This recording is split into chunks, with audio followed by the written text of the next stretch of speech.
Kyleigh and Ryan have chosen to include a short reading today. It was written by Robert Fulghum, the man who wrote everything I needed to know I learned in kindergarten. This is an excerpt from his book on marriage entitled Union. You have known each other from the first glance of acquaintance to this point of commitment. At some point you decided to marry. From that moment of yes to this moment of yes, indeed, you've been making promises and agreements in an informal way. All those conversations that were held riding in a car or over a meal or during long walks, the symbolic vows that you are about to make are a way of saying to one another, you know all those things we've promised and hoped and dreamed? Well, I meant it all, every word. Look at one another and remember this moment in time. Before this moment, you have been many things to one another. Now you shall say a few words that shall take you across the threshold of life, and things will never quite be the same between you. For after these vows, you shall say to the world, this is my husband, and this is my wife. You can just kind of walk around the corner here so we get a few pictures of you walking up.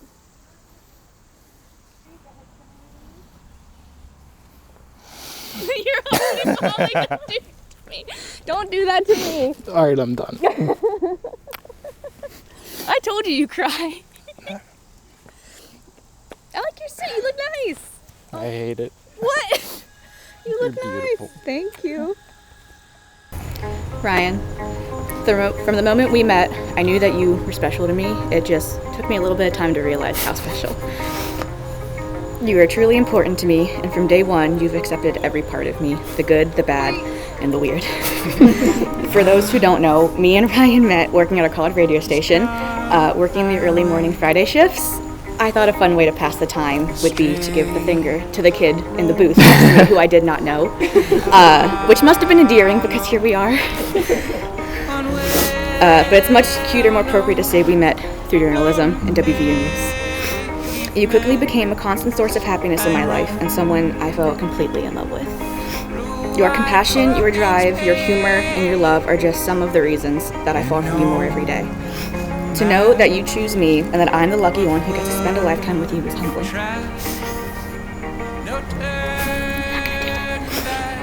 I see these vows I make today not just as a promise to be made, but as privileges. I get the privilege of being the one to care for you and support you, to love you, annoy you, and encourage you every day. You are my best friend, my soulmate, my travel buddy, my husband. I can think of no greater life to live than one with you. So Kyleigh and I met in the second grade and have pretty much been inseparable ever since then. We have the type of friendship that you come to accept each other's family as your own, the one that you know you can call. As for things that come around once a lifetime, I truly believe that Kyleigh has found the one that she is meant to spend forever with. I knew from the moment that I met Ryan that I would eventually be standing here giving this speech on their wedding day. So Ryan, thank you. Thank you for accepting our weirdness. Thank you for giving up your spot in the bed so we can have a slumber party.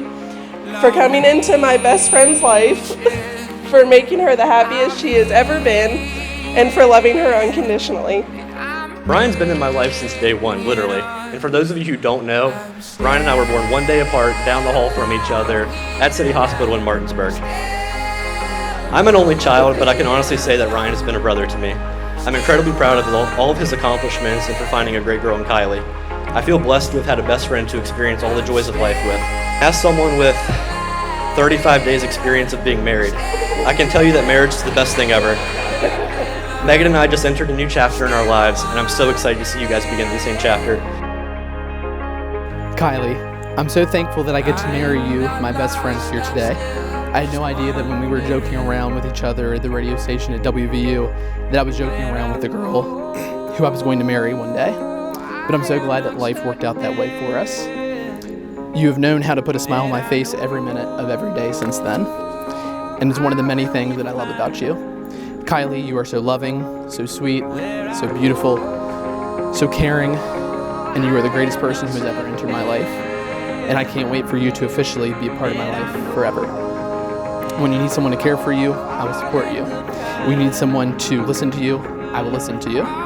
When you need someone to make you smile or laugh, I'll do my best. But no matter what, I will always be there for you, every day, for the rest of our lives. That's what I vow to you, Kyleigh. The Bible tells us that love bears all things, believes all things, hopes all things, endures all things. Love never fails. So faith, hope, and love abide these three, but remember the greatest of these is love. Kyleigh and Ryan, you have showered our hearts with expressions of your love and promised each other the joy of all your days. It gives me great honor and pleasure to now pronounce you husband and wife. Congratulations, you may now kiss your bride. Your happily ever after begins right now. Ladies and gentlemen, it's my sincere honor, most awesome privilege to introduce to you for the first time as husband and wife, Mr. and Mrs. Ryan and Kyleigh Decker. Ready? Good.